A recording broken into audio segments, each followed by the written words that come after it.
ధన్యవాదాలు Saikrishna. Kakinada port SEZ కేసులో YCP MP Vijayasai Reddy నేడు ఈడీ విచారణకు హాజరు కానున్నారు. మరింత సమాచారం మా ప్రతినిధి నాగార్జున అడిగి తెలుసుకున్నాం. నాగార్జున, విజయసాయిరెడ్డి ఈడీ విచారణకు హాజరయ్యే అవకాశాలున్నాయా? శర్మ గతంలో ఈ రోజు హాజరు కావాలని ఆయన గతంలో నోటీసులు జారీ చేశారు. ఈ రోజు ఆయన హాజరయ్యే అవకాశం కనిపిస్తోంది.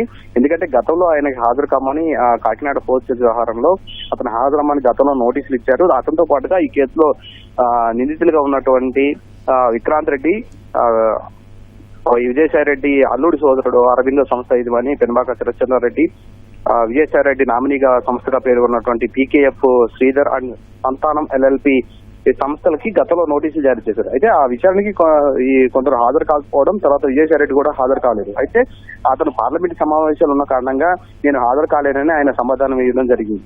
సో ఈ రోజు మళ్ళీ మరొకసారి వాళ్ళకి నోటీసులు జారీ చేశారు. ఈ రోజు విజయసాయితో పాటుగా మరికొంతమంది విచారణకు హాజరయ్యే అవకాశం మనకు కనిపిస్తోంది. ముఖ్యంగా Kakinada port see port limited తో పాటుగా కాకినాడ పోర్ట్ సెజ్ కి సంబంధించినటువంటి సుమారు 3,600 కోట్ల రూపాయలకు సంబంధించినటువంటి షేర్లను బలవంతంగా బదలాయింపు చేసుకున్నారనే వ్యవహారంపై అప్పుడు ఏపీ సిఐడిలో కేసు నమోదైంది. ఆ కేసు ఆధారంగానే ఈడీ మరో కేసు నమోదు చేసి దర్యాప్తు కొనసాగిస్తుంది. ముఖ్యంగా ఈ కేసులో నిందితులుగా విజయసాయిరెడ్డితో పాటుగా వాళ్ళపై అభియోగాలు మోపింది వైఎస్ఆర్సీపీ రవి సుబ్బారెడ్డి తమ్ముడు విక్రాంత్ రెడ్డి, వైఎస్ఆర్సీపీ ఎంపీ విజయసాయిరెడ్డి, ఆయన అల్లుడి సోదరుడు అరవిందో యజమాని పెనుబాక శరత్చంద్రారెడ్డి, మరొక ఇతనికి విజయసాయిరెడ్డి నామినీగా ఉన్నటువంటి సంస్థకు సంబంధించినటువంటి వీళ్ళు కూడా ఇందులో నిందితులుగా అభియోగాలు మోపుతూ వాళ్ళపై కూడా దర్యాప్తు చేస్తుంది. ఈ కేసులో విచారణ రమ్మని వాళ్ళకు కూడా నోటీసులు జారీ చేయడం జరిగింది. అయితే కర్ణాటి వెంకటేశ్వరరావు అనేటువంటి వ్యక్తి ఎవరైతే ఉన్నారో ఆయన కాకినాడ పోర్టు సంబంధించిన యజమాని దగ్గర నుంచి కూడా దాదాపు బలవంతంగా షేర్లను బదలాయించుకున్నారనే వ్యవహారంపై అప్పుడు సిఐడీలో ఆయనకి ఫిర్యాదు చేశారు. ఆ కేసు ఆధారంగా దర్యాప్తు కొనసాగుతోంది. మరోవైపు అక్కడ ఉన్నటువంటి అప్పుడు దాన్ని బలవంతంగా చేజిక్కించుకునేందుకు ఆడిట్ సంస్థ, అంటే విజయసాయిరెడ్డికి సంబంధించినటువంటి బినామీకి సంబంధించినటువంటి సంస్థ ఏదైతే ఉందో దాని చేత దర్యాప్తు చేయించి ఆయనకు సంబంధించినటువంటి సంస్థ చేత ఆడిట్ నిర్వహించి తప్పుడు ఆడిట్ నిర్వహించి దాదాపు 900 కోట్ల మేర అవకతవకలు జరిగాయి, దాన్ని కట్టమనే వ్యవహారాన్ని చెప్పారు. తర్వాత దాన్ని బదిలీ అయించుకున్న తర్వాత దాన్ని 9 కోట్లకు తగ్గించారనే అభియోగాలపై సుమారు మనీ లాండరింగ్ వ్యవహారం దీంట్లో ఇన్వాల్వ్ అయింది. కాబట్టి దీని మీద మనీ లాండరింగ్ చట్టం కింద ఈడీ కేసు నమోదు చేసి దర్యాప్తు చేసింది. చూడాలి, ఈ రోజు ఆయన విచారణ హాజరవుతానని ఈడీకి సమాచారం ఇచ్చినట్టు తెలుస్తోంది. ఈ రోజు 10:30 గంటలకు ఆయన విచారణ హాజరు కమ్మని గతంలో నోటీసులు ఇచ్చారు. ఆయనతో పాటుగా మరికొంతమంది ఈ కేసులో నిందితులుగా ఉన్న వాళ్ళు ఎవరున్నారో విక్రాంత్ రెడ్డితో పాటుగా శరత్చంద్రారెడ్డికి కూడా నోటీసులు ఇవ్వడం జరిగింది. ఈ రోజు వాళ్ళకు విచారణ హాజరయ్యే అవకాశం ఉంది. శర్మ, నాగార్జున, విచారణ సమయంలో ఈడీ ఎలాంటి ప్రశ్నలు వేసే అవకాశం కనిపిస్తుంది?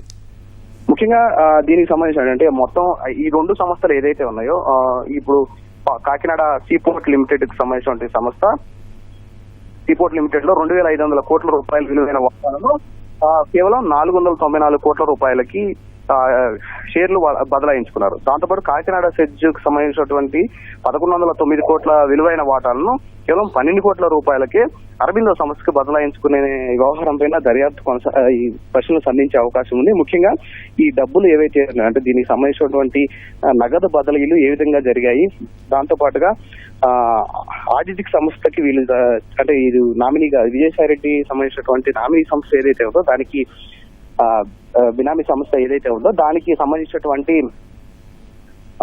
ఆడిట్ సంస్థ ఏ విధంగా దర్యాప్తు అంటే ఏ విధంగా ఆడిట్ నిర్వహించింది, దానికి బదలాయించిన డబ్బుల వ్యవహారం మీద ఆరా తీనుంది. ముఖ్యంగా వీళ్ళకి సంబంధించినటువంటి ఈ షేర్ల బదలాయించిన వ్యవహారంలో డబ్బులు ఎవరెవరి ఖాతాలో ఎంతెంత వెళ్ళాయి అనే దానిపై ఆరా తీనుంది. అందులో భాగంగానే వాళ్ళ బ్యాంక్ స్టేట్మెంట్లు కూడా ఈడీ కోరినట్టు తెలుస్తుంది. వాళ్ళ బ్యాంక్ స్టేట్మెంట్లు కూడా తో పాటుగా విచారణకు హాజరు కమ్మని ఈడీ నోటీసులో పేర్కొన్నట్లు సమాచారం. అయితే వీళ్ళందరూ కూడా వైవి సుబ్బారెడ్డి తనయుడు విక్రాంత్ రెడ్డి, విజయసాయిరెడ్డి, అరవిందో సంస్థ యజమాని శరత్చంద్రారెడ్డి, నామినీగా సంస్థగా ఉన్నటువంటి పీకేఎఫ్ శ్రీధర్ అనేటువంటి సంతానం అనేటువంటి ఆడిట్ సంస్థ, వీళ్ళందరూ కూడా నోటీసులు ఇచ్చింది. వాళ్ళందరూ కూడా బ్యాంక్ స్టేట్మెంట్ తీసుకురమ్మని ఈడీ చెప్పినట్టు సమాచారం.